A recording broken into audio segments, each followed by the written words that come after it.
Escuchen bien, el hambre real no hace ruido, no se queja, no publica, no pide lástima.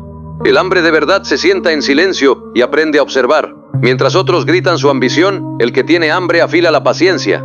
Yo conocí ese vacío que aprieta el estómago y despierta la mente. No fue miseria, fue entrenamiento. Cuando no tienes nada, aprendes a no desperdiciar ni el tiempo ni la palabra. El hambre real te enseña disciplina, te vuelve frío para decidir y claro para caminar. No busca atajos, porque sabe que los atajos salen caros. Por eso cuando llega el plato lleno, no presumes, agradeces. Mira, chico, el que pasó hambre no juega con oportunidades, las protege. No habla de sueños, trabaja en ellos cuando nadie mira. Y cuando finalmente se sienta en la mesa grande, no hace ruido tampoco. Come despacio, mira alrededor y recuerda quién estuvo cuando no había nada.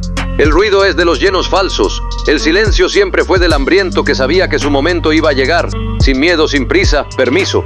Y óyeme, si te gusta este contenido, no te olvides de dar like, compartir y seguir el canal de Mr. Perro. Bendiciones.